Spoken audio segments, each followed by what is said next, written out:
que é nova criatura, o que é nova criatura, ele deseja ver o mundo transformado pelo Evangelho, por Cristo. Quer que todos se rendam a isso e que o problema do pecado do mundo, não é, seja realmente resolvido por Cristo. Ele vive em prol dos outros. É o órfão e a viúva.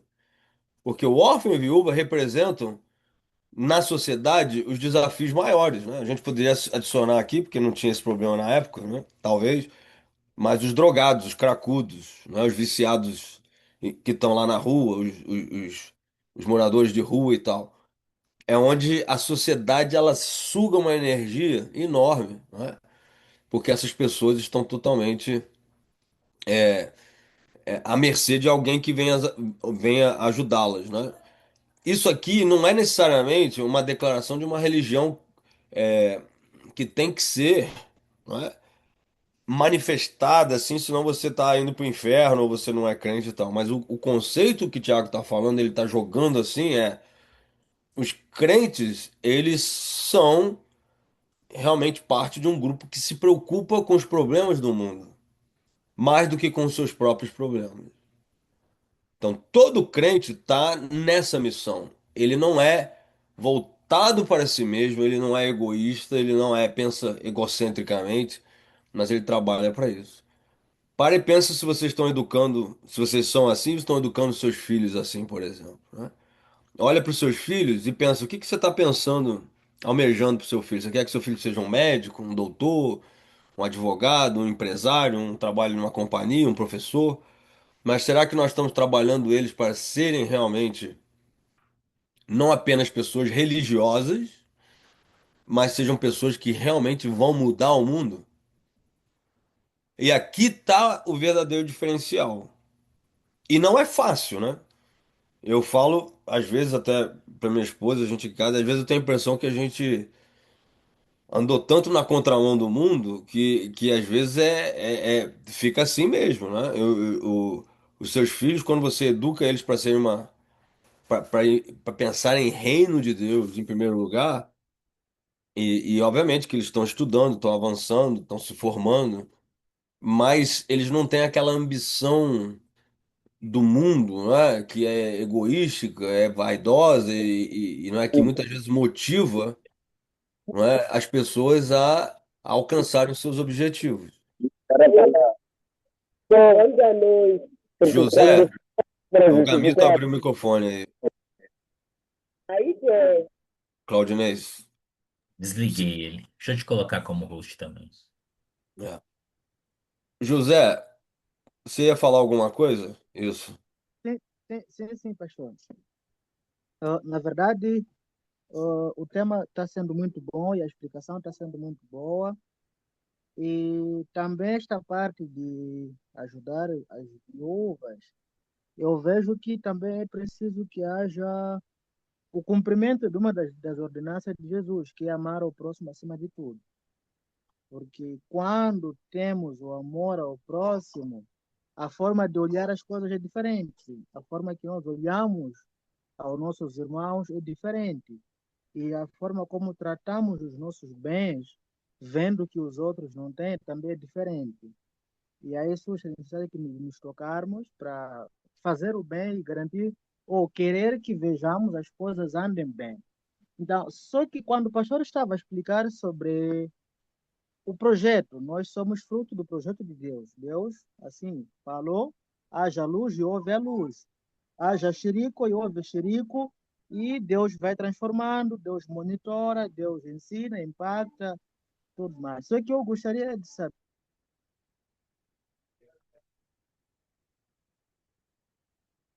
Cortou, José. José.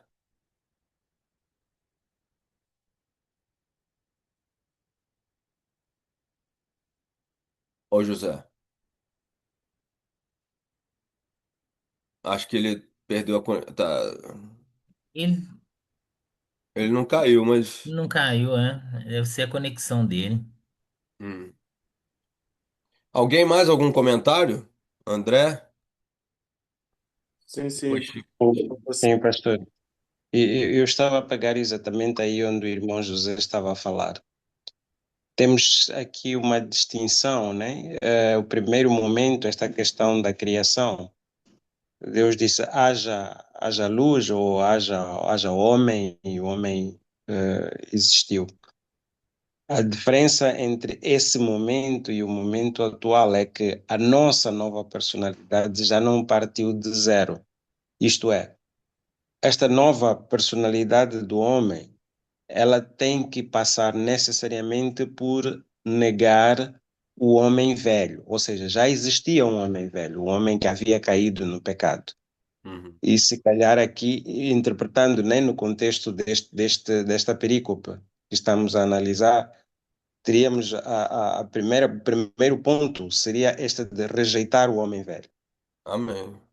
E depois vem o segundo ponto que é haja, digamos, o novo homem, né? Que é o novo nascimento.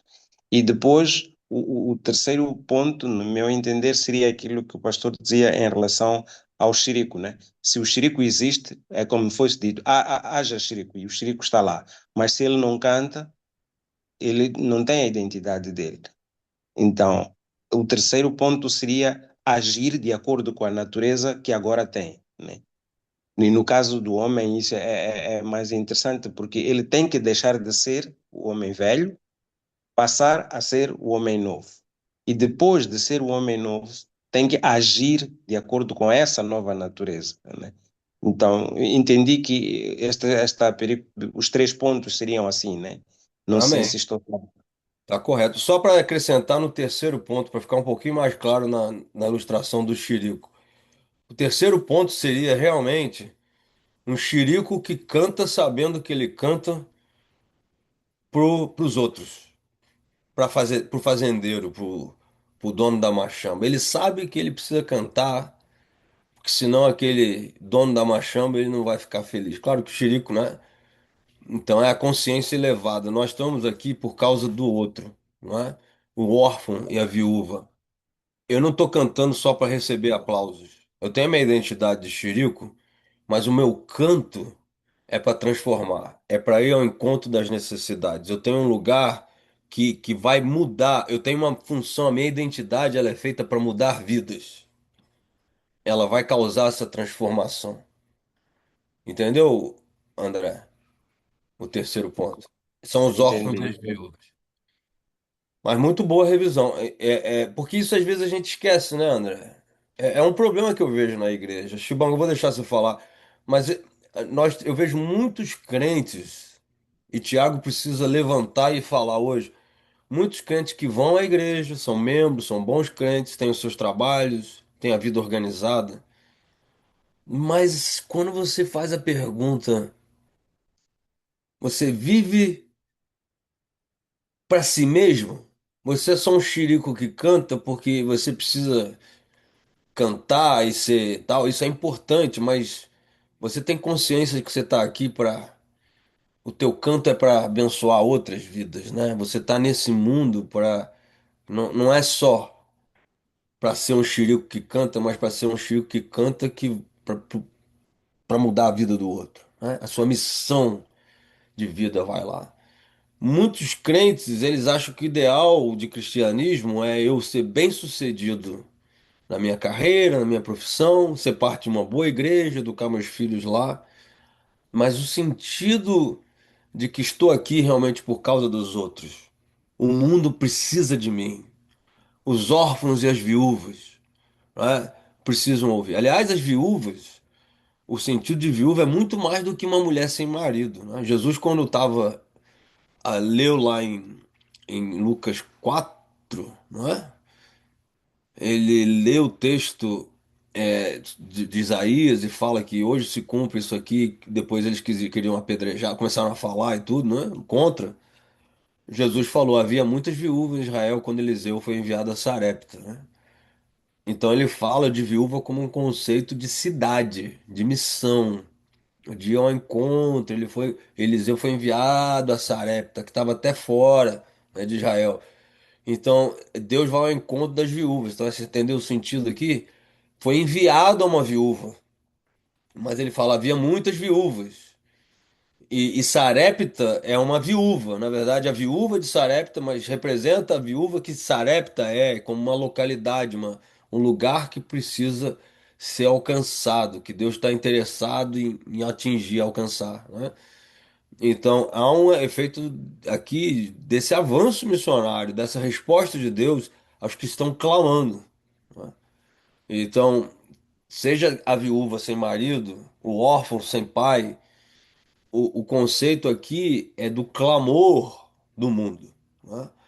Para que os crentes sejam, né, cumpram essa missão aí, vivam para os outros. Chibango. Pastor, estou muito grato pela abordagem que está trazendo nesta aula de hoje. Quero agradecer também aos irmãos, o pastor Fobe e o irmão pastor André, que já me antecederam. Eu queria começar mesmo a só trazer uma explicação ou um meu acréscimo no ponto de vista que estou a ver, naquilo que o pastor acaba de falar agora. Na verdade, este livro de Tiago está nos ensinar uma coisa muito importante, primeiro para nós mesmos, reparando a sociedade que nós temos, e na verdade só queria contribuir dizer que esta palavra nos remete a uma ação da fé verdadeira, porque se nós aceitamos Cristo como Senhor e dono da nossa vida, nós precisamos mostrar ação daquilo que é a nossa fé, e sendo essa fé verdadeira em Cristo. Isso vai nos levar a nós aprender a ouvir, vai nos levar a praticar a palavra de Deus, isso vai nos levar a viver a religião pura para o Cristo. Então, na verdade, esses pontos nos remetem à atitude correta como cristão. Porque nós, se não temos atitude correta como cristão, muitos de nós, eu tenho prestado atenção, não estamos prontos para ouvir, mas estamos muito prontos para podermos falar e nos exaltar.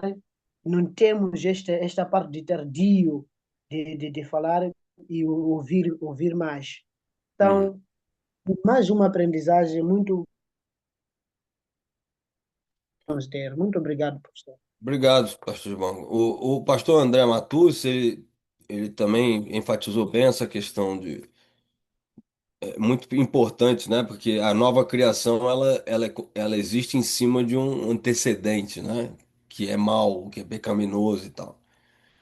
E por isso que tem um trabalho de se livrar disso. E Paulo até fala, né, Matúcio? Quem vai me livrar do corpo dessa morte? O bem que eu quero fazer eu não faço, tudo. Então há uma luta por causa disso, que o Matúcio identificou.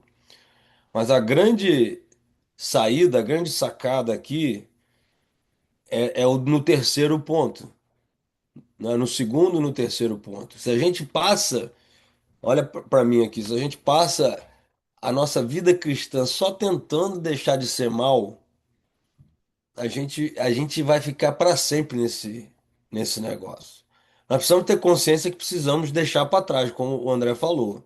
Tem algo a ser totalmente mudado, mas é mais uma consciência e uma decisão de ir em frente. Então, depois do segundo momento sou Chirico, minha identidade, eu canto, mas Deus me quis assim, sou nova criatura. E o terceiro ponto eu estou aqui por causa dos outros. A minha missão é para o mundo, não para mim mesmo por causa dos outros. Então, a identidade no espelho, eu vejo, eu sou, mas depois eu falo, mas o que eu sou não é para mim mesmo, é para fora, né? Então, é muito boa essa ideia de velho homem, né? Do deixar o velho homem para trás, assumir o novo homem, a minha identidade, né? Mas também agora pegar esse centro aqui que não pode ficar nem no velho homem, nem só no homem novo, mas no próximo, na missão, igual Jesus fez, viveu para o mundo, né? Morreu por nós. E isso é fundamental. Muitos crentes não fazem esse movimento final, o terceiro. E o problema se você não chega até lá, você vai ficar meio que voltando para trás. Por isso que muitos crentes passam a vida cristã lutando contra o pecado.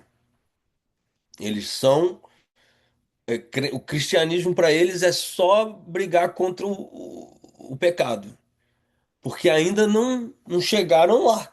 A religião pura e sem mácula, nunca chegaram lá de ter a alegria de ter uma missão na vida diferente do resto. André, pode falar. Sim, pastor. Estou a juntar vários pedaços ao mesmo tempo que a mensagem está entrando mais claramente. Este terceiro ponto que eu coloquei assim na minha nota aqui é que o terceiro ponto é viver a nova natureza segundo o propósito, né, de viver para os outros. Então, elemento que eu fui buscar aqui essa é a essência da constituição do reino do céu. Estou a fazer uma analogia, né? Como temos a constituição de um Estado, né? Uhum. O reino do céu também tem a sua constituição, que eu costumo usar essa figura, né? Que Uhum. é o que é refletido no Sermão do Monte, né? Jesus Cristo fala do que é a característica do reino do céu. No meu entender, o Sermão do Monte seria equivalente àquilo que constituímos, né, para o Estado. O Estado é isto, tem esta característica, as pessoas têm que se comportar assim. Então, faço essa analogia, né?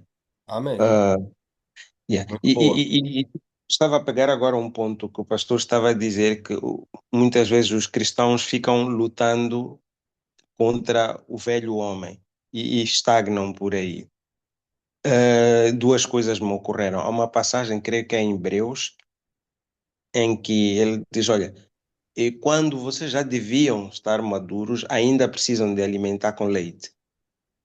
Quer dizer, esse esforço de alimentar com leite, que nunca mais sai do leite, é este exercício de ficar preso ao processo inicial, né, de transformação, né, e nunca avançar para se Exatamente. libertar destes rudimentos.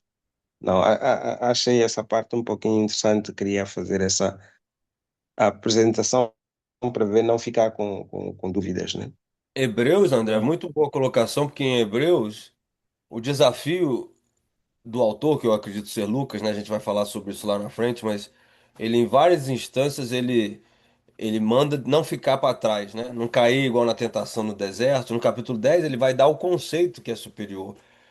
Irmãos, tenhamos intrepidez, ou seja, não tenhamos medo, coragem, temos que ter coragem para entrar no terceiro lugar, que é o Santo dos Santos, que é a presença de Deus. E o que que é ali? É se lançar realmente ali depois do véu.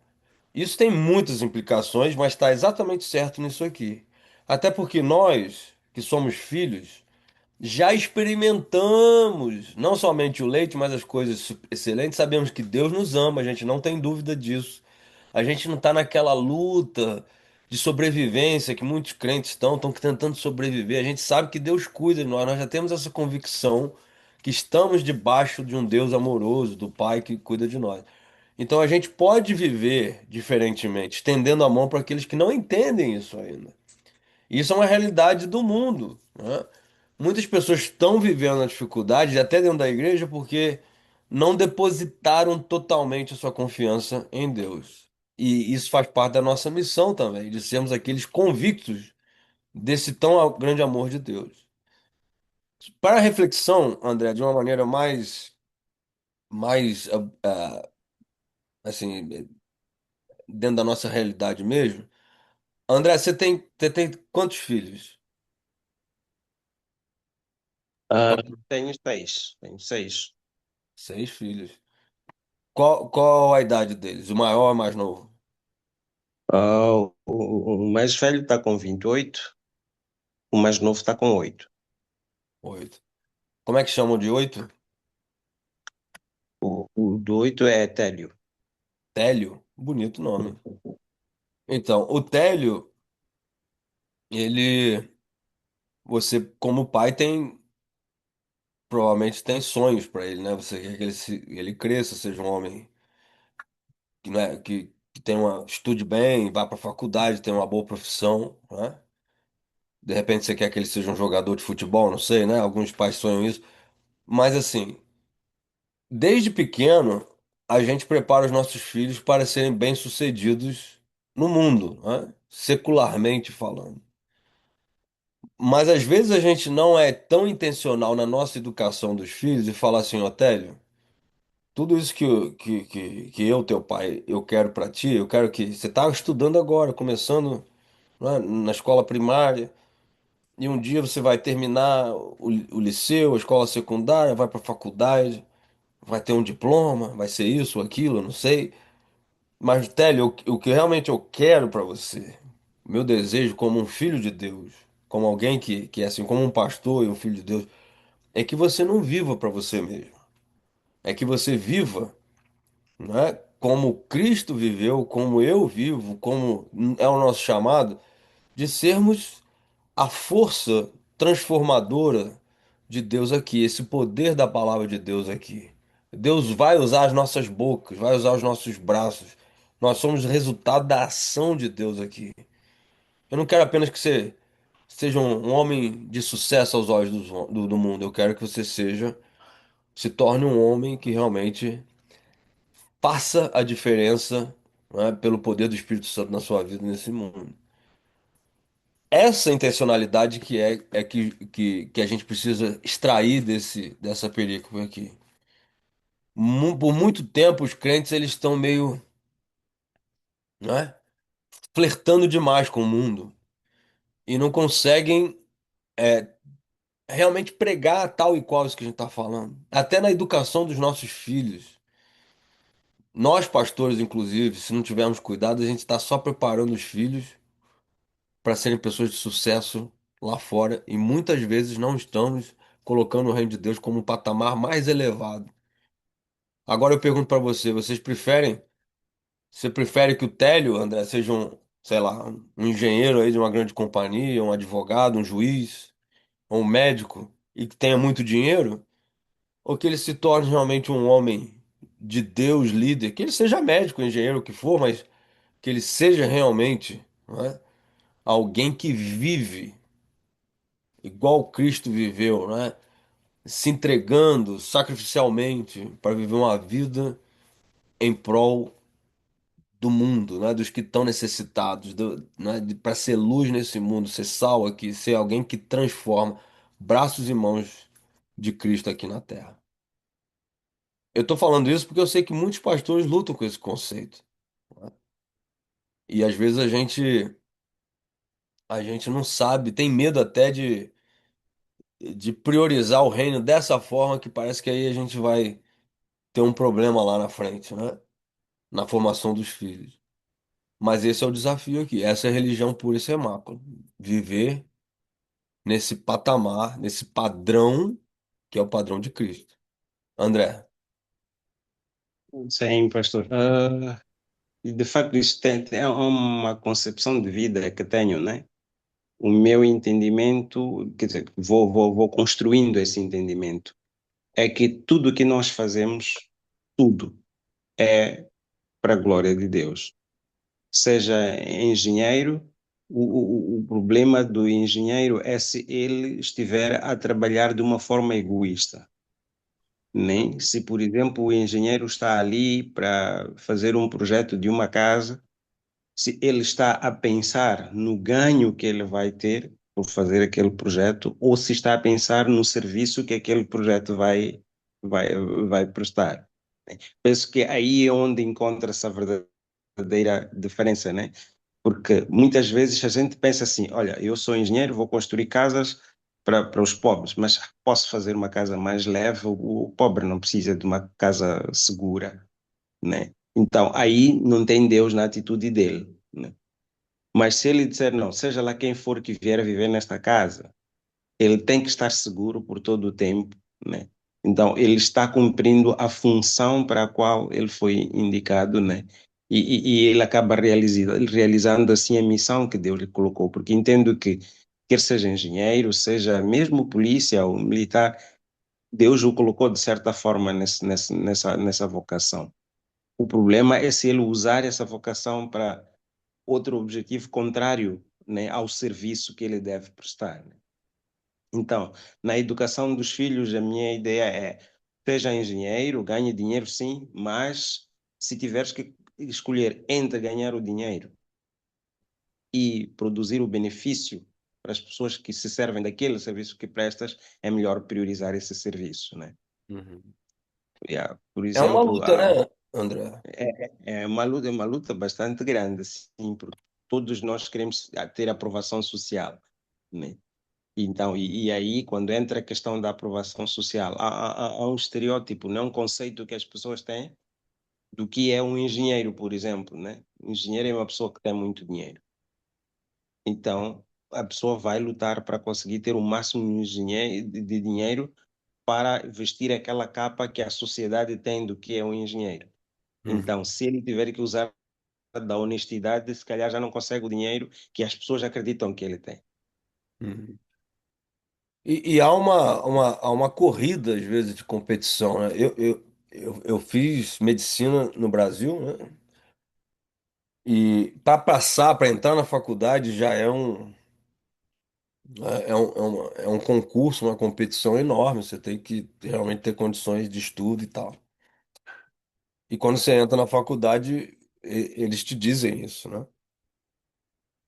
O diretor da faculdade, eu fiz uma das, entre as duas, às vezes é a primeira, a segunda, a terceira melhor faculdade de medicina do Brasil.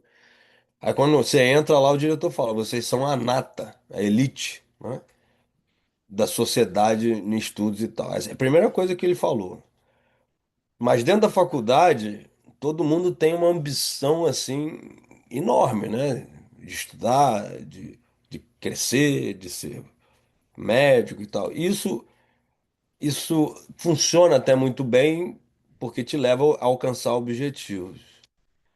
Mas às vezes você começa a perceber que a ética, o altruísmo, né, muitas vezes vão sendo deixados de lado, né, porque nesse processo há uma verdadeira competição, há uma luta, né, selvagem às vezes, né, por determinadas posições e tal. E é incrível como pessoas que são deveriam ser a nata da sociedade muitas vezes não estão debaixo da melhor ética, né, e do comportamento mais elevado como a gente está vendo aqui.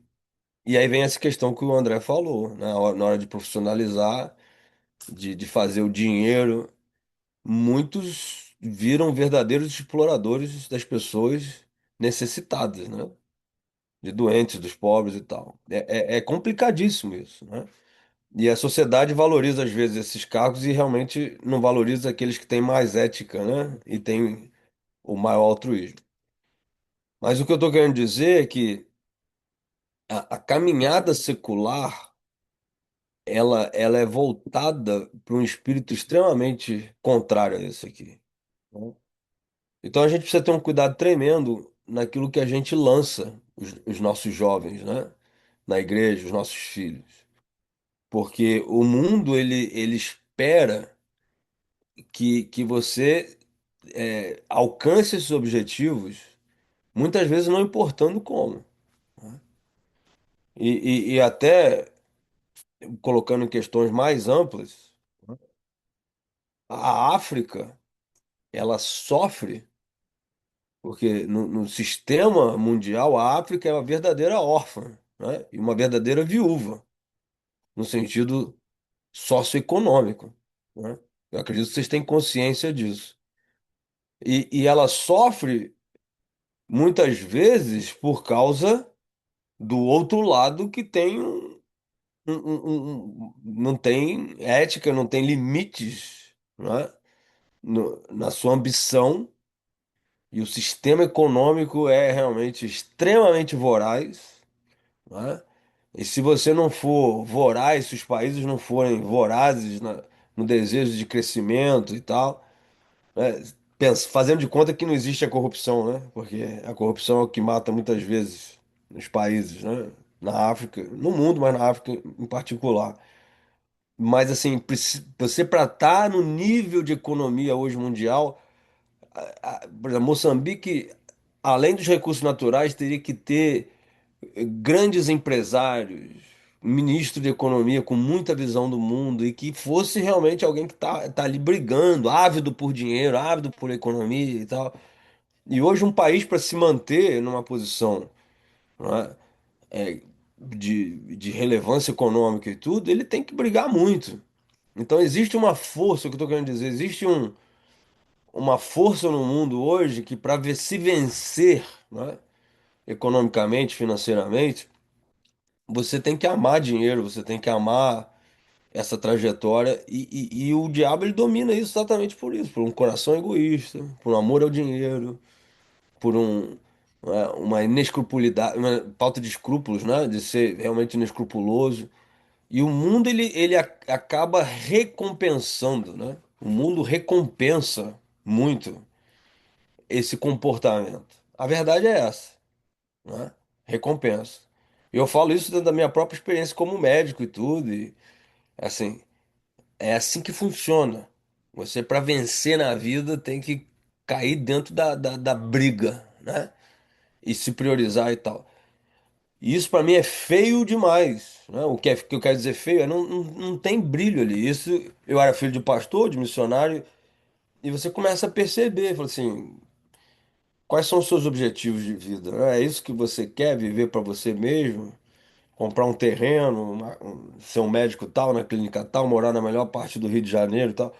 Então, o crente, né, com aquilo que eu recebi em casa, meus pais, o que eu vi como filho de missionário, aquilo começou a virar um problema, porque assim, eu não quero viver uma vida para mim mesmo, não quero educar meus filhos nesse sistema. E é isso que o Tiago está falando aqui. Nós somos chamados para servir, né? Para viver em função do mundo. E a gente precisa ter muito cuidado, muito cuidado. Eu sei que Moçambique tem um apreço pela educação e tudo, mas a gente precisa ter muito cuidado porque o melhor, os nossos filhos, essa juventude, essa galera que está estudando e tudo, eles caem nesse sistema, muitas vezes nem voltam mais, né? E a gente precisa admoestá-los, olha. Você vai para essa faculdade, você vai estudar, Deus está te abençoando, você vai ter uma carreira, mas seu coração é de Cristo. Seus olhos são colocados no reino de Deus. Deus me deu você como filho, Télio, não para você vencer o mundo, né? Não vencer o mundo nesse sentido, mas que Jesus seja vencedor através de você, né? E esse é o meu desejo como pai. E a gente precisa ter convicção disso. É essa a mensagem aqui. Esse terceiro ponto, André, precisa acontecer, né? Amém? Amém. Não. Não sei se. Amém, pastor. Ô Amém. José, você voltou. Quem falou amém? Desculpa, eu não vi. O José pôs uma Falo. pergunta lá no chat. Fala, José. Nós estávamos esperando aqui, você ficou, acho que sem conexão. Zé Pai. José Pai de Jesus. Ele está com dificuldade aí. Sim, sim, pastor. Eu acabei fazendo uma mensagem lá no chat. É uma dúvida que pode ser, se calhar, no final da aula. Não tem uma ligação direta com a aula, mas me inquietou bastante. Ah, é porque essa sua ótica, o que você está perguntando aqui é sobre a questão calvinista, né? É, nós somos escolhidos de Deus e Deus nos elegeu. Eu não sou calvinista, então eu estou falando isso com toda a liberdade. Deus nos escolheu. É como Paulo fala em Romanos 8, o conceito ali é de que Deus escolheu os gentios antes da fundação do mundo. A gente vai estudar isso no próximo módulo. Então, nós somos, porque Deus ele planejou Jesus, ele planejou a salvação em Cristo. E todos nós que estamos em Cristo somos escolhidos, né? E o plano da cruz é um plano da palavra de Deus, né? Inclusive, Jesus deixa isso claro no Getsemane, né? A tua vontade. Então, o Pai deixa claro qual é a vontade dele, né? Então, a vontade do Pai era a cruz, e é ali que nós somos, né, feitos filhos. Então, Dietrich Bonhoeffer, um teólogo alemão, ele chama a cruz o segundo ato da criação de Deus. A morte de Jesus na cruz era o segundo momento da criação de Deus, porque ali nós fomos feitos novas criaturas. Em Gênesis, nós fomos feitos criaturas pelo, pelo fôlego da vida, né? Pelo rua, né? Ou pelo psique, a alma que entra em nós, a vida, o zoe, no grego. Mas na cruz nós somos feitos novas criaturas, seres espirituais, pelo poder do pneuma, né? Do Espírito Santo. Mas obviamente que há todo um determinismo no sentido de Deus querer isso, né? Isso não exclui a nossa participação em nos aproximarmos de Deus, não é isso. Não é? Não tem nada de calvinismo aqui, não. Amém? Claudinei, dá para fazer o 2 ainda? Eu tô com uma dificuldade da voz por causa do meu resfriado, mas vou introduzir o capítulo 2 e vocês veem como é que tá ligado, né? Porque ele vai falar sobre a questão de parcialidade, de julgar os outros, de achar um que é melhor do que o outro é pior, não sei o que, o pobre vai lá para trás, o rico vem aqui para frente. E é o que o André tava tocando ali, né? A gente tava trocando essa ideia exatamente sobre essa distinção social, né? Que ele falou do engenheiro, o cara é pobre, eu faço qualquer coisa e tal. Infelizmente, Tiago ele percebe isso assim, um verdadeiro crente, ele olha para um pobre e ele olha e vê o mesmo valor que tem no rico, porque é uma criatura de Deus. Mas muitas vezes nós estamos baralhados com esses valores contaminados da sociedade, né? Nesse sistema aí, e a gente se perde nisso. Mas por que que ele vai trazer esse exemplo? É porque alguém citou, não lembro quem, né? Que se a gente não ama o próximo, né? Ele vai falar da lei régia lá no versículo 8 do capítulo 2. Né? Observam, se vocês de fato observam a lei do reino de Deus, vocês amam o seu próximo como a si mesmos. E não há que haver parcialidade. Uma definição de inteligência que eu sempre falo é a capacidade de se atribuir valor ao que tem valor.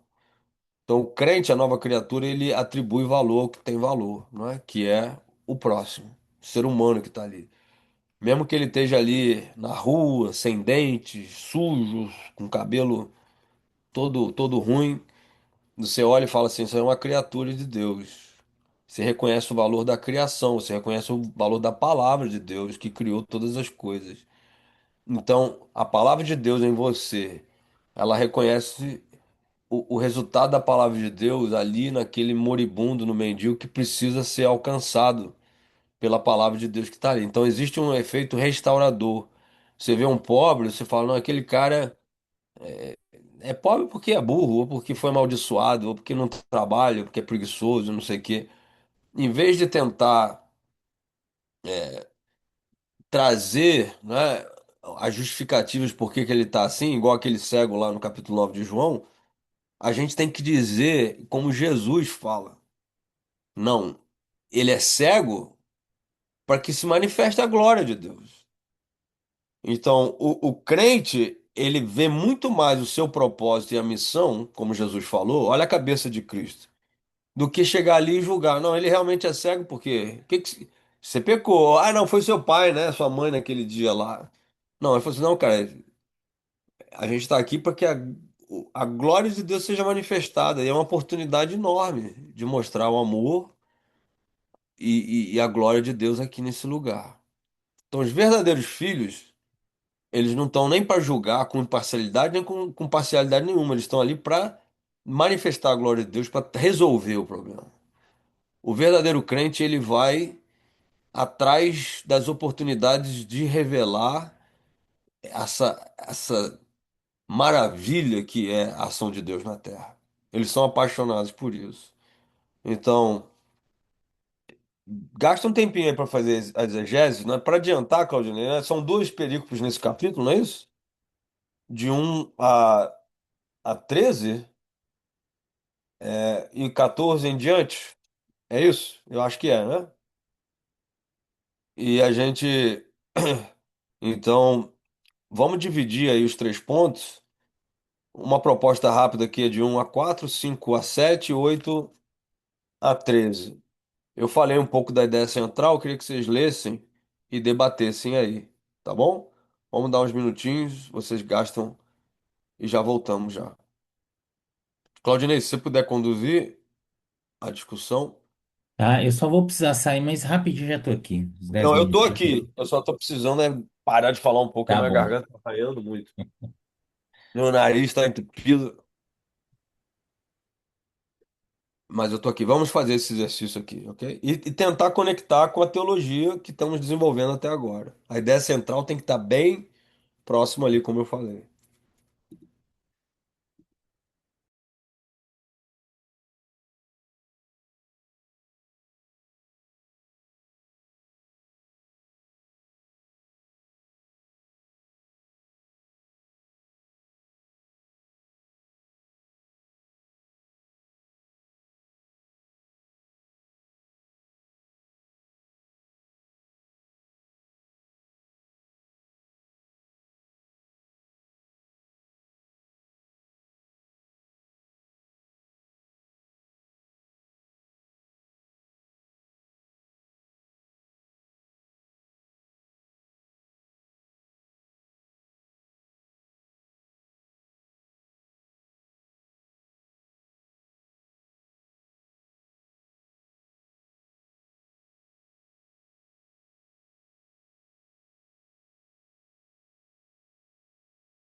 Meus irmãos, boa noite. Boa noite, irmão Jacó. Já fazia falta a sua voz. Hum, como- yeah, estou assistindo, estou aí ouvindo os irmãos, ouvindo os irmãos a lerem hebraico, estou aí. Hum. Mas como tem passado o resto dos dias, bom? Está tudo correndo bem. Agora Per- estamos no exercício. O professor está para Eu, ouvir aqui a divisão dos eu, 3 pontos. eu percebi Ok? hebraico parece dialeto da Zambésia. Estamos no exercício, né? Porque havia ausentado um pouco, estava bem. Deixaram o exercício, né? Não, a ideia é dividirmos as perícopes daqui do capítulo 2, né? O professor já adiantou a proposta dele, né? Mas Tá disse para bom. vermos e identificarmos os pontos. Primeiro ponto, o que é, segundo ponto, qual é, terceiro, a mensagem central, né? De cada um. Que é para depois Tá bom. debatermos já. Hum. Tá bom, obrigado. Obrigado. Não, o pastor Jairo não saiu. Ele disse que precisa só de parar um pouco de falar, descansar um pouco a voz. Mas está escutando.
Amados,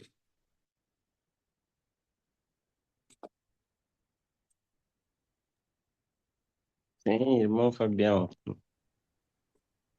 Sabemos que sim, já concluiu a sua análise. Pode nos explicar os pontos? eu não percebi. E até 14 ou até 13? Só queria Não, é 13. 13. Mas essa é a divisão do pastor. Se tiver argumentos para justificar outra divisão, apresenta. Não, fui até 13. Só queria confirmar, como não tinha assim percebido. Só que eu já fiz, né? E de 1 até 4, né? E o primeiro ponto seria que o cristão não deve fazer acepção de pessoas. E aqui eu tenho uma posição, né? Essa posição já é da muito tempo. Quando se fala de acepção de pessoas,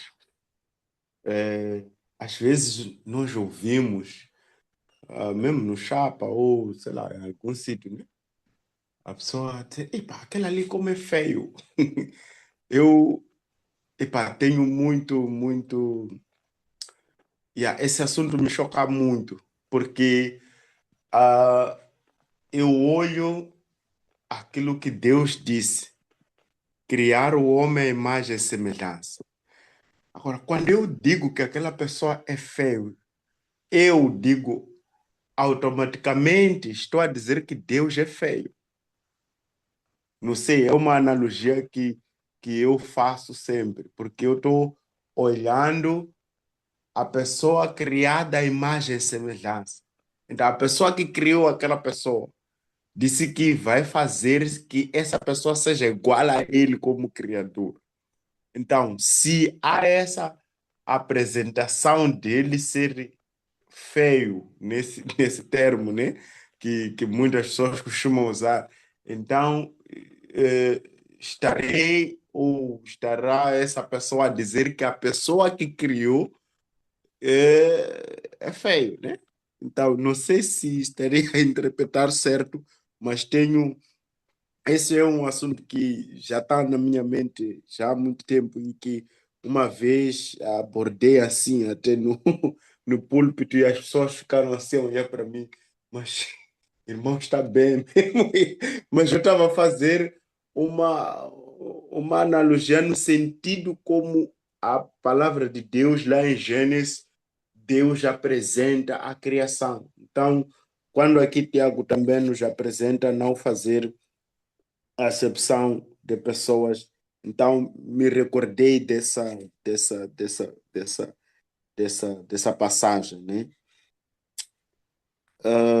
A segunda divisão, para mim, seria do versículo 5 a versículo 7, né?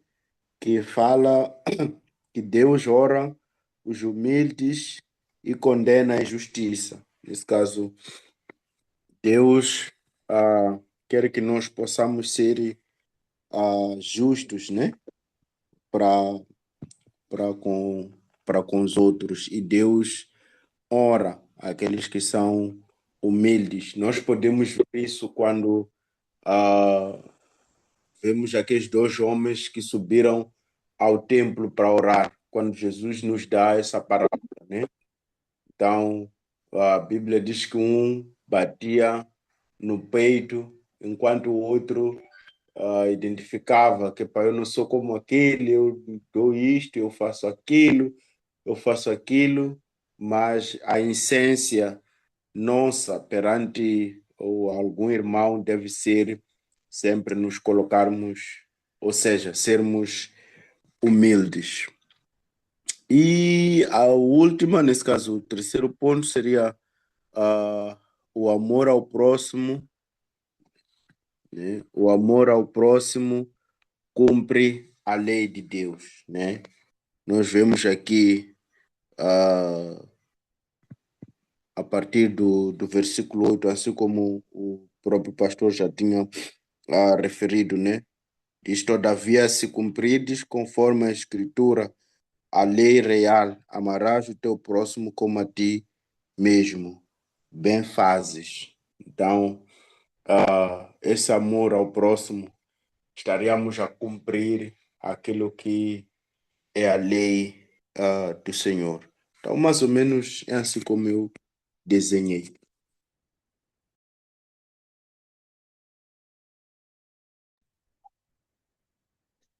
Yeah.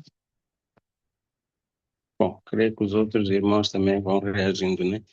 Bom, havia de colocar duas questões diferentes. Uma que é a mensagem principal em cada ponto, e a outra seria o comentário particular sobre esta abordagem que o irmão coloca de que se dizemos que uma pessoa é feia, estamos a dizer que aquele que criou aquela pessoa também é feia, porque tem a mesma imagem e semelhança. E eu gostaria de fazer um comentário também, não sei se eu estou correto. Esta questão da imagem e semelhança, eu acho que nós muitas vezes devemos nos lembrar daquele aspecto que diz que Deus é espírito, né? Mas há determinadas características próprias de Deus que são comunicáveis, né? Ah, há características que não são comunicáveis, ou seja, que são exclusivamente dele como Deus. A omnipresença, a omnipotência, a omnisciência, né? E a eternidade também. São quatro características que identifico como não comunicáveis, ou seja, nós podemos viver eternamente, mas tivemos um princípio. Mas Deus não teve princípio, não tem princípio. E só Deus é que não tem princípio. Tudo o resto tem um começo. Não, essas quatro características são só de Deus, são exclusivas. Agora, ter amor, bondade, misericórdia, são características de Deus, mas que são comunicadas ao homem também. O homem pode ter, né? Então, entendo eu que esse ser a imagem e semelhança de Deus está nessas características, não necessariamente nas características físicas. Com isso, não quero dizer que devemos chamar uma pessoa de feia. Não fica bem eticamente, né? Dizer que ele é feio. Mas a questão da imagem e semelhança está mais nestas características, né? Que podem ser iguais tanto para o homem como para Deus. Deus ama, o homem também pode amar como Deus ama, né? Deus é misericordioso, o homem pode ser misericordioso como Deus, né? Deus tem bondade, o homem pode ter bondade. Então, o meu entendimento de imagem e semelhança, penso que mora nestas características de Deus que podem ser comunicadas ao homem, né? E é aí onde vem a questão da imagem e semelhança, não necessariamente nas características físicas. Porque, de outro modo, diríamos, por exemplo, se temos um irmão que é deficiente, ele não tem as mesmas características com os outros, porque não tem uma perna, não tem um braço, então este não representa Deus. Mas se formos pelo lado das características estas não físicas, tanto o homem deficiente como o não deficiente, todos podem ter as mesmas características, podem ter amor, podem ter misericórdia, podem ter compaixão. Então nisso somos iguais e somos iguais perante Deus, né? Não quero, vou reiterar esse aspecto, não quero defender que temos direito de dizer que este é feio ou aquele é bonito, mas Deus fez essas diferenças que há fisicamente entre nós exatamente para haver diversidade, né? Por isso devemos também respeitar isso. Era só esse aspecto que eu queria comentar.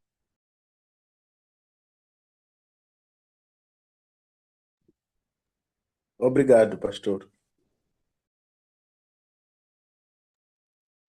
Muito boa a participação. Estou ouvindo aqui. Alguém mais vai falar? Muito bom. Bom, pastor, talvez eu pudesse entrar um pouco nesta questão da divisão. Não tinha comentado o conteúdo que o irmão colocou, Mas quero falar da minha divisão, concordando com aquela divisão dos pontos que o pastor colocou, de 1 a 4, 5 a 7 e depois 8 a 12. Eu diria que a análise aqui faço-a tendo em conta a perícope anterior, né? A 13, Digo, bom, pastor André, para não, retificar. não Não, percebi? era esse de 8 a 12 era só para retificar que vai até Ah, 13. 13, sim, sim, ok, de 8 a 13, tudo bem. Dizia que aqui podemos encontrar uma certa continuidade em relação à perícope anterior, né? No último ponto da perícope anterior, tanto convida-nos a viver a religião pura. Então, o meu entendimento é que a primeira parte, o primeiro ponto desta perícope aqui no capítulo 2 relata mais ou menos, não é, o que seria a religião pura, ou seja, aquilo que não se deve fazer para viver nesta religião pura. Este seria o primeiro ponto, né? E o segundo ponto, né, diria-nos, portanto, aquilo que é a aprovação de Deus. Deus escolheu as pessoas, ou Deus criou este ambiente. Então, a nossa atitude tem que ser de evitar ir contra esta escolha de Deus, né? Temos que evitar ir contra a escolha de Deus. E depois o último ponto já nos mostra, né, uma confirmação daquilo que é, portanto, a religião pura. Portanto, primeiro ponto, isto não é a religião pura, porque isto vai contra o segundo ponto. Isto é a escolha de Deus. E o terceiro ponto, portanto, a religião pura é isto. É assim como que eu interpretei. Esta é a minha opinião.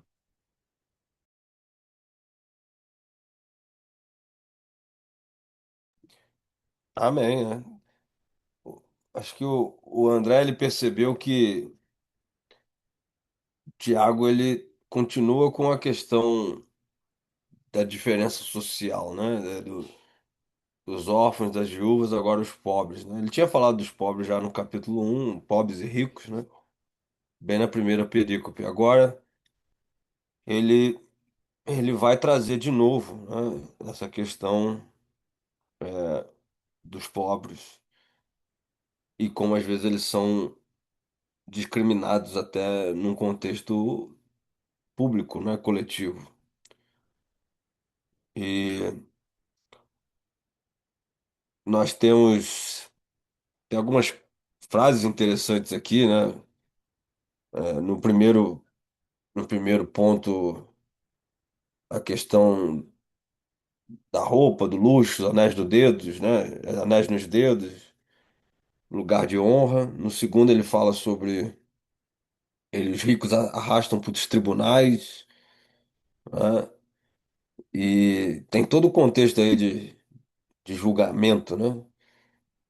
Então, julgamento pela aparência, agora o julgamento, né, que acaba levando a uma situação, né? Você é oprimido judicialmente falando até pelos ricos ali na época, né? Havia alguma coisa acontecendo. E depois ele vai dar o terceiro ponto, a questão da lei, né? E terminar falando que o juízo é sem misericórdia. Para os que não têm misericórdia, misericórdia triunfa sobre o juízo. Ou seja, se você tiver misericórdia, você vai receber misericórdia, né? Então a ideia vai muito pela questão da pureza da religião, não é assim? Mas ele está alertando aqui sobre a questão do perigo, não é? De você, o perigo de uma vida que julga mal, né? Julga mal em vários sentidos, mas assim, no sentido, você está interpretando mal os valores de Deus no mundo, né?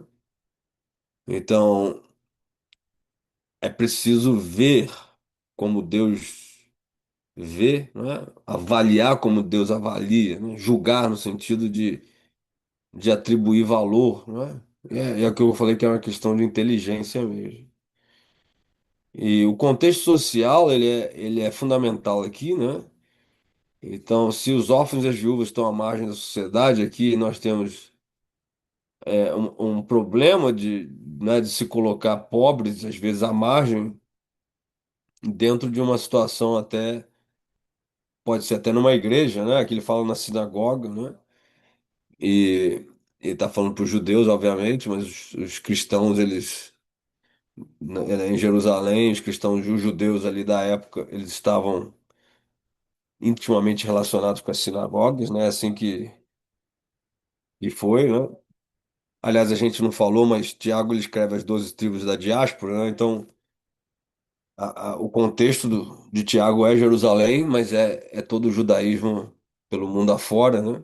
Os judeus pelo mundo afora, e esse contexto da sinagoga aqui é, é o contexto que ele vivia no mundo e em Jerusalém também, né?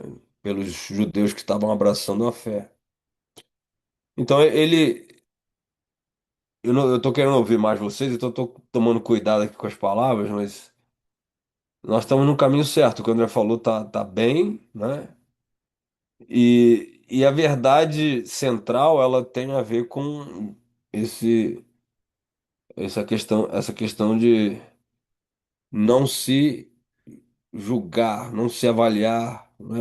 Não se ter valores, sete de valores contrários aos valores que Deus tem. E então, alguém mais aí querendo falar, reiterar aí o primeiro, segundo, terceiro ponto, desenvolver um pouquinho mais?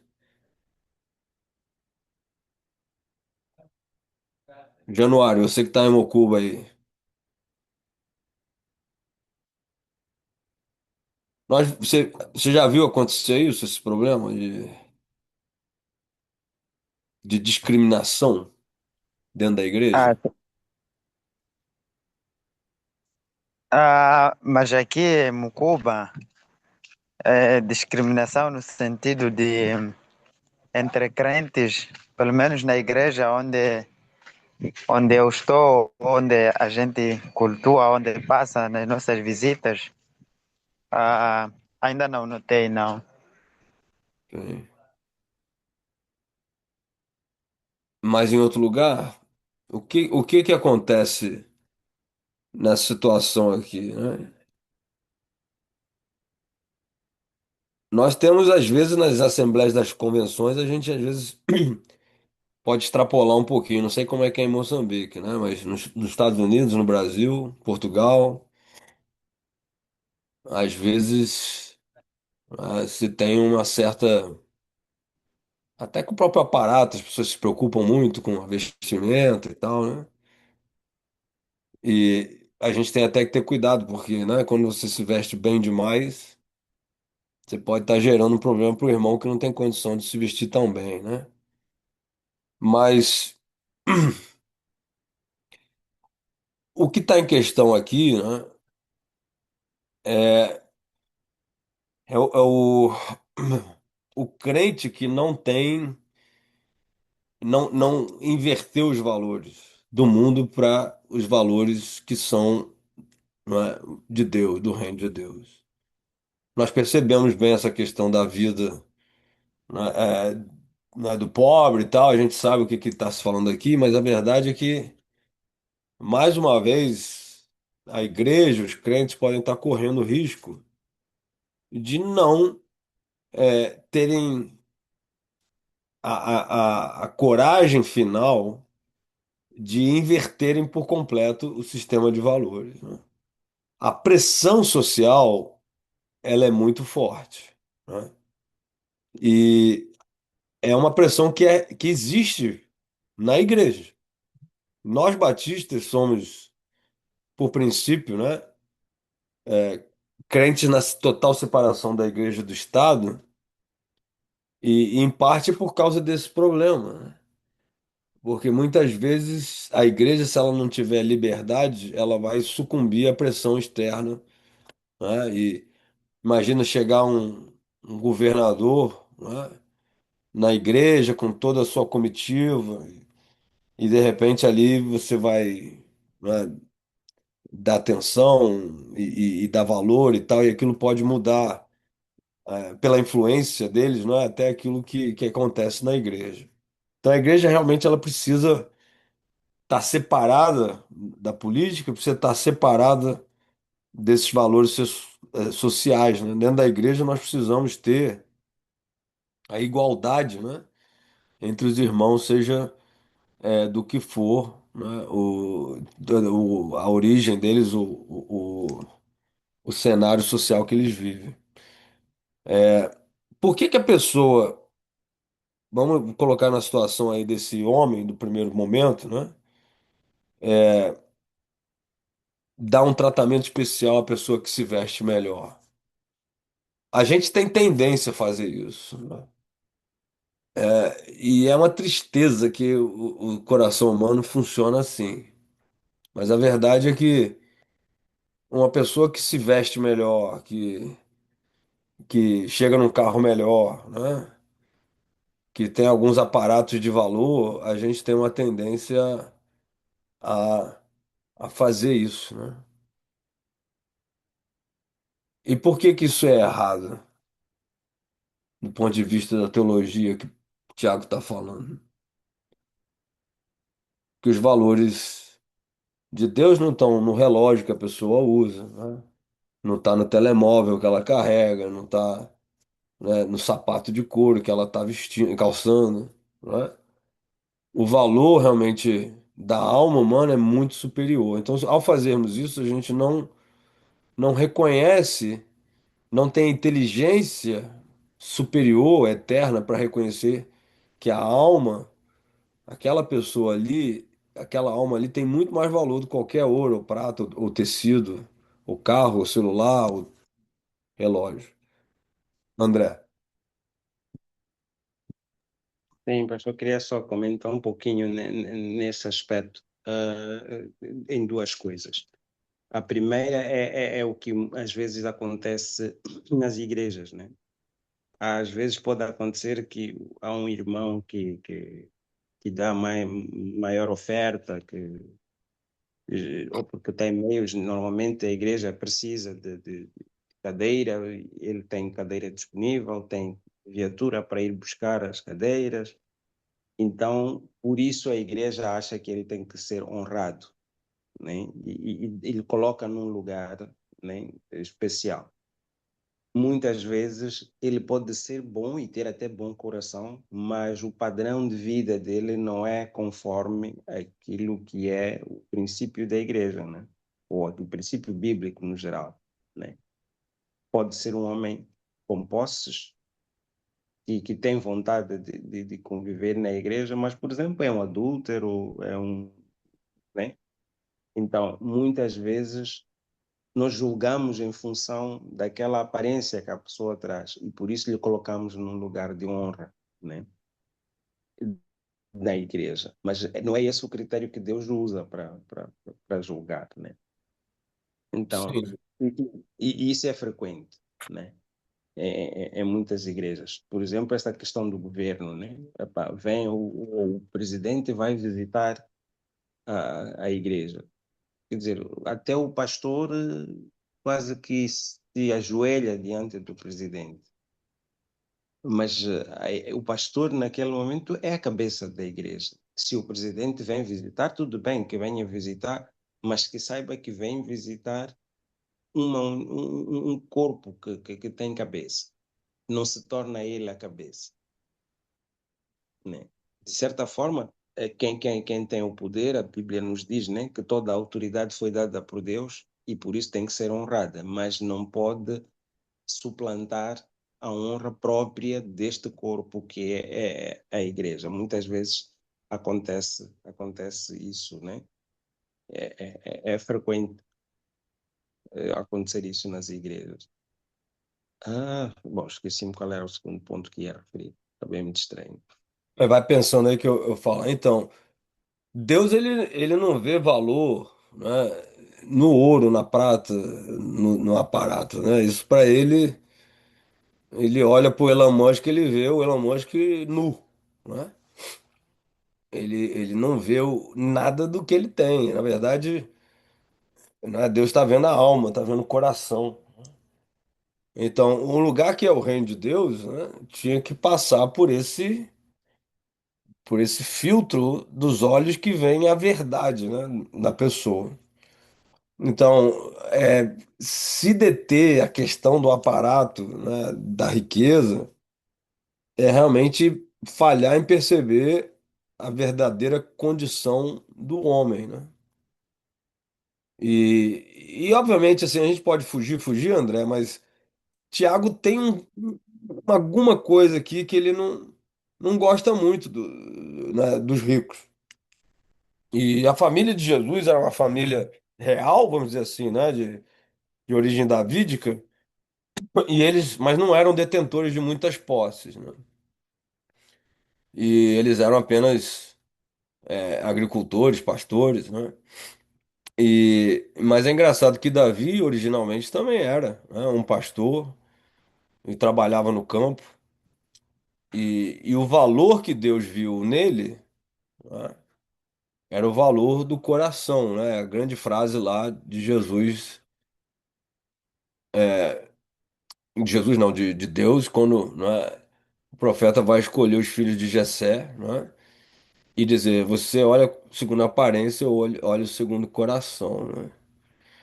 Então, esse critério, né, sobre a própria casa de Davi, né, é um critério que a casa de Davi, vamos dizer assim, né, ela precisa guardar. E Tiago aqui, como descendente de Davi, ele tá no X da questão aqui, né? Ele sabe do problema, né? Talvez ele se lembre do problema de Salomão também, né? Que também é casa de Davi, mas que foi o grande,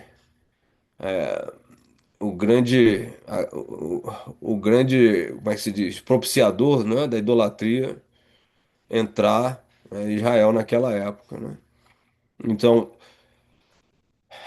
existe uma questão aqui extremamente profunda no contexto do Velho e do Novo Testamento, que é ensinado por Jesus, né, no Sermão do Monte, que é o que se passa, né, dentro do coração humano, né?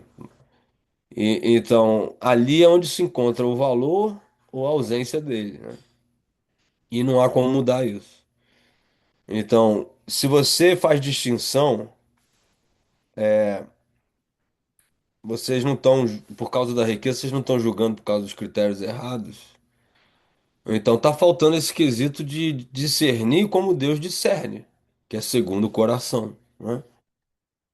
E aí o segundo ponto, ele fala que os pobres são herdeiros, né, do reino. E são amados, né? Que Deus prometeu o que ele ama. Por que que os pobres são, né? Os pobres de espírito, nas bem-aventuranças, né? Tem lá a palavra.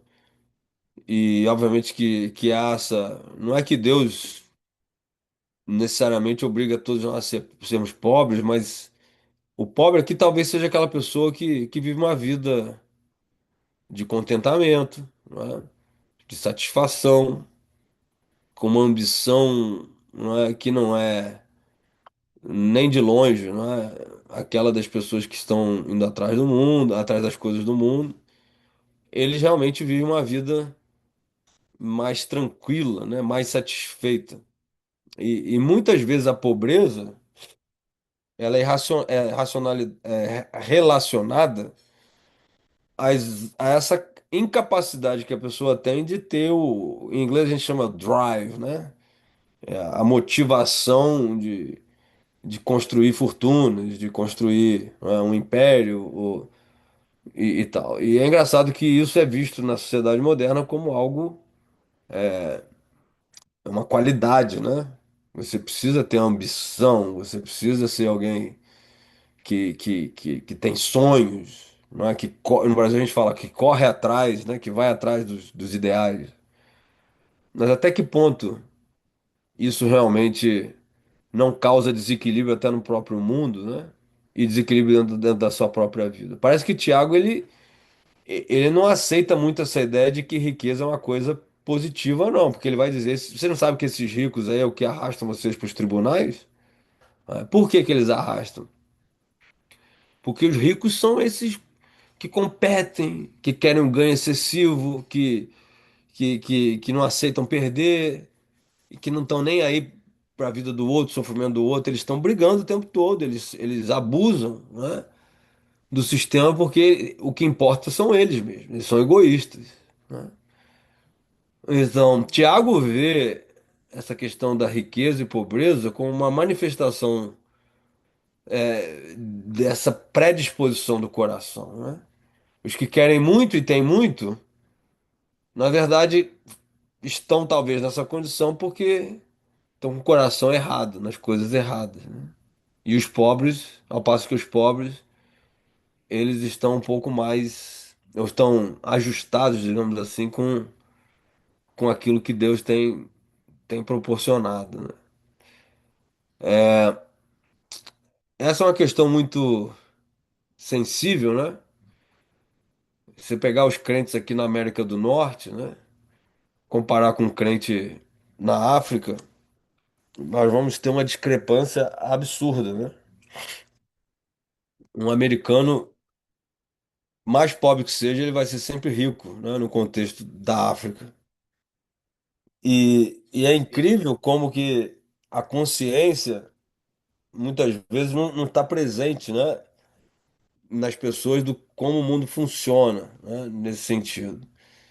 E, e acaba que espiritualmente a gente vê que há uma norma do Espírito Santo em seguir esse padrão, né?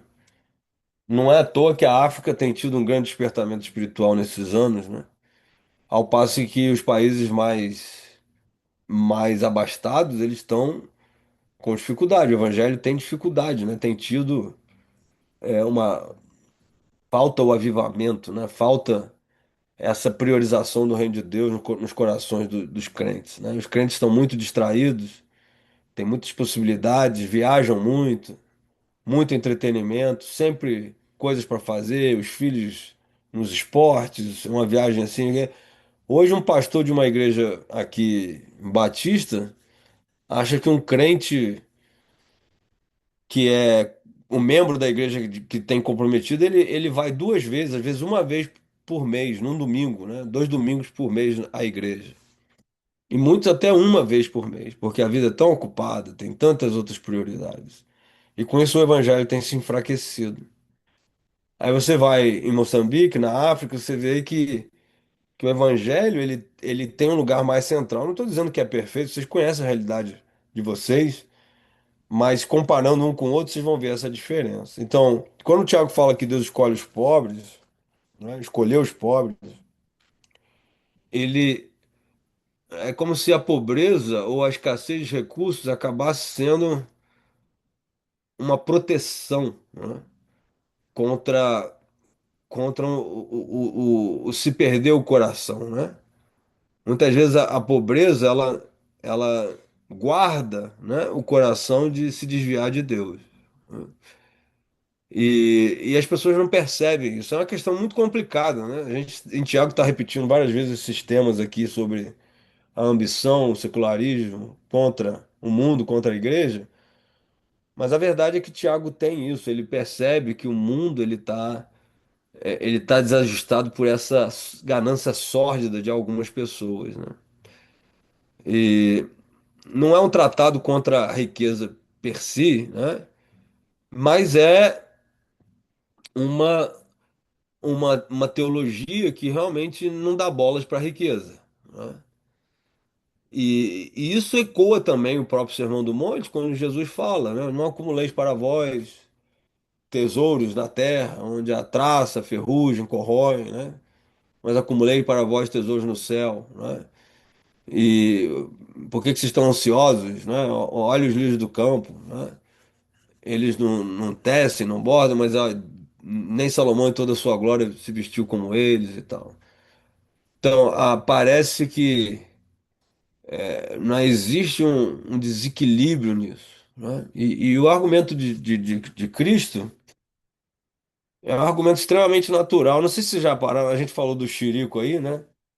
Eu faço, eu ando de caiaque, né? No lago aqui, não muito longe de casa. E é um lago que tem muitas aves migratórias, e gansos, patos, marrecos, muitas aves aquáticas, né? E eu fico impressionado, às vezes, né? Ou você olha um documentário, no televisão, meus filhos gostam de ver. Aí você vê todos aqueles animais nos oceanos, nos ventos, nas terras, migrando, reproduzindo. E aí na África, né? Eu sei que vocês não estão na savana o tempo todo vendo animais, mas vocês conhecem o caso. Aí você fica pensando, como é que tanta fauna, né? Nasce, cresce, vive, reproduz, morre, e ninguém é dono de nada, não tem um título de propriedade, não tem um emprego, não tem que ir no supermercado comprar isso e aquilo. E eles estão ali, estão presentes, a natureza está presente de uma maneira harmoniosa, né? E nós seres humanos, fizemos uma complexidade tão grande para se viver, né?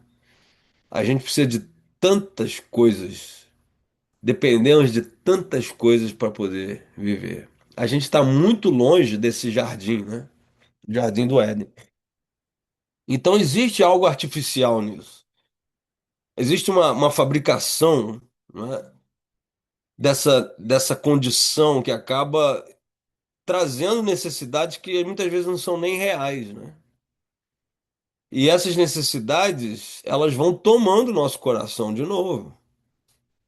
E não pensem vocês que isso aí não continua sendo a estratégia da serpente, né, no, no jardim, porque o que acontece, né, com aquele descontentamento original de Eva, a gente nunca mais consegue se satisfazer, né?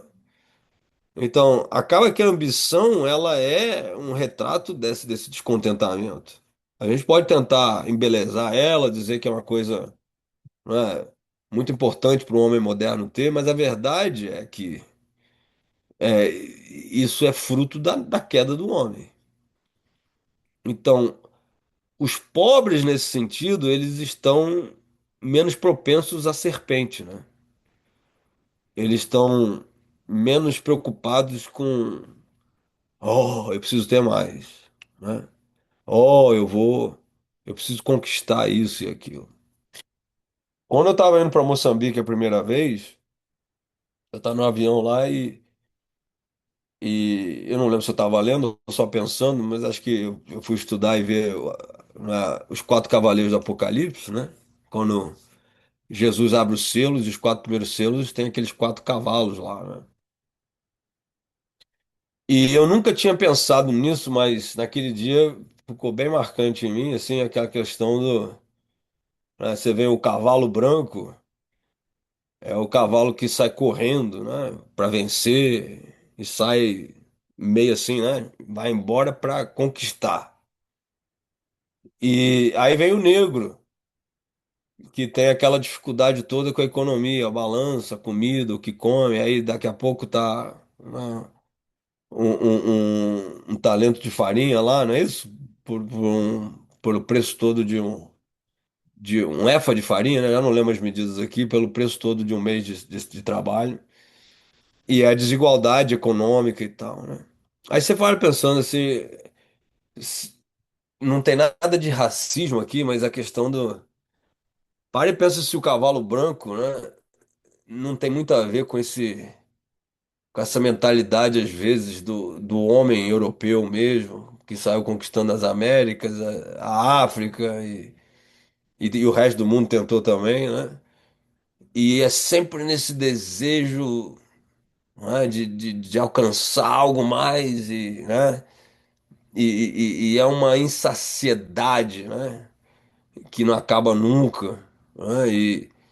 E realmente, você vê o Brasil, que é um país extremamente misturado racialmente. Você vai no sul do país, tem muita gente alemã, italiana, eles são pessoas assim, né, que trabalham duro, querem muita coisa e constroem lá as suas coisas, mas estão sempre, sempre, sempre, sempre, né, atrelados a isso, as mulheres muito desejosas de terem riquezas e em Portugal, onde é a minha família também, você vê isso, é uma corrida pelo dinheiro que é louca, né? E se consegue, né, o que é chamado progresso, e o progresso econômico, e se obtém certas coisas, mas há também ansiedade, o estresse, né? As brigas, as frustrações e tal. Aí você vê na África, você vê que os africanos, eles estão mais em sintonia, né? Ou os índios, né? Os asiáticos, os índios que estão na América também, né? Que são parte do mesmo grupo, estão ali, caçam, pescam, vivem na natureza e estão vivendo, estavam, né? Vivendo de uma maneira mais harmoniosa com aquilo que eles tinham. E o homem branco chega e muda tudo, né? Mas o cavalo negro você vê na África, aí o que que acontece? Você tem, né, a África sofre com isso que o branco causou no mundo, né? Que é esse desarranjo econômico. Agora a economia, o dólar é que manda, né? Se você não tem internet, não tem as ferramentas econômicas, você não consegue sobreviver. E o resto do mundo precisa estar nisso, né? Porque o preço do trigo é o que vem, né, da Europa, do Brasil, ou vem dos Estados Unidos, ou o milho e a gasolina, né, a eletricidade, energia, tudo tá tudo nivelado no mundo afora. E aí a África sofre, a economia, a balança fica desigual e tal. Então, é por isso que eu falo que o mundo é assim, né? Ele tá desequilibrado e esse sofrimento econômico que acaba com o sofrimento social e a pobreza tem muito a ver com essa ambição desmesurada mesmo, né? Eu não sei se vocês conseguem acompanhar esse raciocínio, mas como eu conheço várias realidades, vários continentes, né, e vivo neles, a gente percebe isso, né? E as coisas não vão ficar necessariamente melhores, né? Os Estados Unidos têm levantado, têm criado um número enorme de bilionários, né? A própria classe média sofre muito aqui, está começando a sofrer, por incrível que pareça, né? Mas, assim, existe um desajuste, né? Aí você vê o cavalo pardo, doenças, né? O homem branco, quando chegou nas Américas, trouxe tanta, né, causou desequilíbrio, matou muita gente com os próprios vírus que eles carregavam, né? E é uma visão que eu nunca tinha tido de Apocalipse, mas que se olhar e ver, você consegue perceber esse desequilíbrio, né? É quase um desequilíbrio ecológico, né? Se a gente fosse pensar em termos biológicos puramente falando. Então, um animal, quando ele quer demais, né? Imagina um leão, uma leoa que caça, né? Começasse a caçar mais do que ela precisava para comer, né? Só para abastecer a despensa. Uma leoa tivesse agora um frigorífico, né? E ela pudesse armazenar tudo aquilo que ela caçasse, ela ia começar a caçar para anos na frente, né? Do que ela ia precisar ter. Isso ia acabar com a fauna, ia ter briga entre os leões aí, né? Cada um ia querer ter mais guardado e tal. Então, essa ambição, o querer guardar para o próximo dia, né? Até aquela lição do deserto lá do Maná, né? É a que causa desequilíbrio, né? E mostra uma falta de dependência de Deus, um coração que não está em Deus. E por mais que a gente queira fugir, né? Isso é um assunto tanto de Jesus no Sermão do Monte, como de Tiago aqui, o seu irmão em Tiago. Os ricos, eles causam desequilíbrio.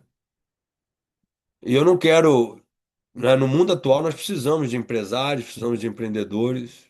Moçambique precisa, o Brasil precisa. E os países precisam, porque essa é a regra do jogo. Mas a consciência teológica profunda, eterna, é essa aqui. E no terceiro ponto, então, ele vai tratar a questão do amor ao próximo, né? Porque o amor ao próximo, ela é rei que governa o reino.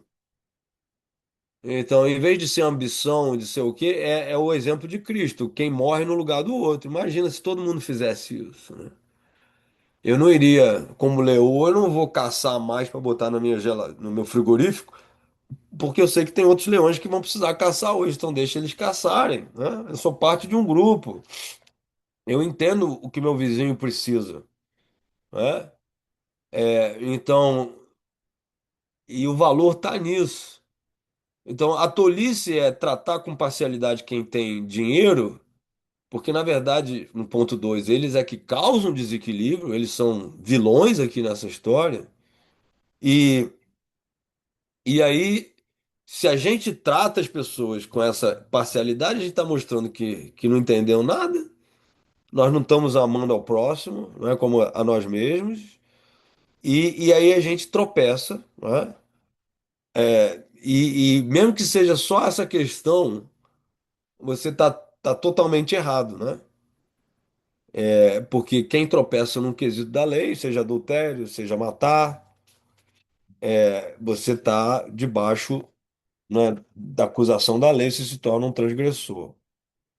E aí ele traz o conceito da lei da liberdade. Isso é uma expressão enorme em Tiago, né? E eu queria ouvir vocês o que seria isso, né? Para dar uma oportunidade de vocês falarem, mas ele termina com a outra capacidade de julgar que o crente, na verdade, deve ter, que é o julgamento invertido, né? Que vai ao encontro com esse crente que está a serviço do mundo, né? Dos órfãos e das viúvas, que é uma como é que se diz? É a ação de ver, julgar e avaliar o necessitado como aquele que precisa de mais atenção. Então, o crente, ele acaba. A minha mulher falou isso no outro dia para um filho meu, meio que zoando dele, né? Que ela estava ajudando um filho meu, acho que a fazer alguma coisa na cozinha. Aí o outro filho falou assim: Ah, mas você não me ajuda. Aí ela falou assim: Não, eu ajudo aquele que mais precisa. Né? Tipo assim, ele não sabe fazer, então eu tenho que fazer. Então o crente acaba seguindo esse conceito. Eu vou colocar a minha força, a minha atenção, o meu amor, né? A misericórdia em relação ao necessitado. Né? E essa direção, quando o crente entende isso, que ele pode ir ao encontro à falha, ao fraco, ao que transgride até o que está errado, e ali você ser um instrumento para ele, você está acumulando diante de Deus, né? Essa condição de misericórdia aí que está sobre o juízo. Agora eu quero ouvir vocês aí, eu falei demais, minha voz está. O que seria essa lei da liberdade que ele joga no meio aqui? Assim falem, no versículo 12, e vivam como pessoas que serão julgadas pela lei da liberdade. Por que ele fala liberdade no meio disso tudo aqui? Isso antecede aquilo que eu acabei de falar, mas eu quero ouvir vocês. Alguém? E desculpa, quem levantou a mão? Fabião, depois André. Sim, sim, professor. Ah, eu estava a querer trazer aqui uma, não sei se estaria certo ou equivocado. Ah, quando falamos, ah, quando o pastor falou ah, nessa primeira parte, né? Quando se fala de exceção de pessoas e transgredir e também criar escândalo, né? Entre, entre os irmãos. Ah, eu depois fui lembrar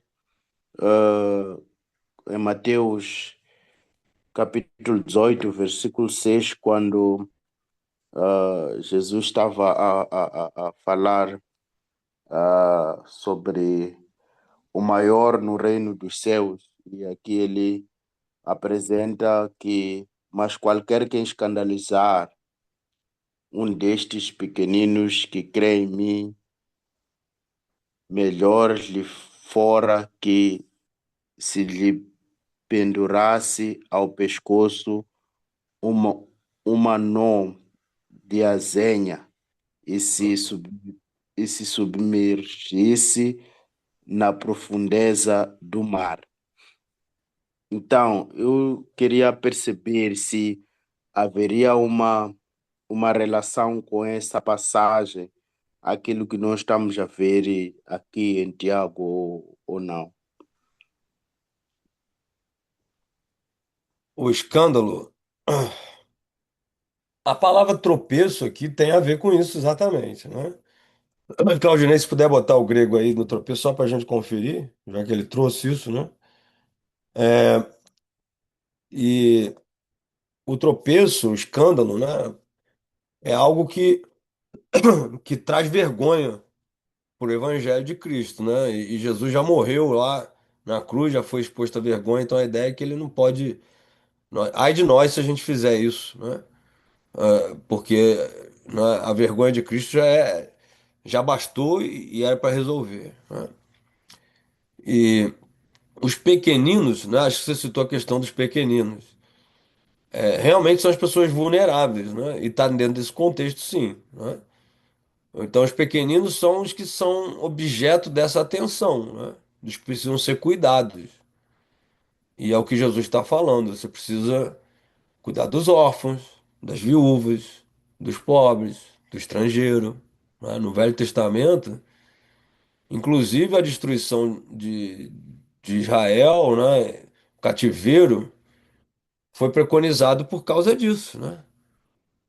Quando Jeremias começa a pregar, ele fala: vocês estão negando o direito dos estrangeiros.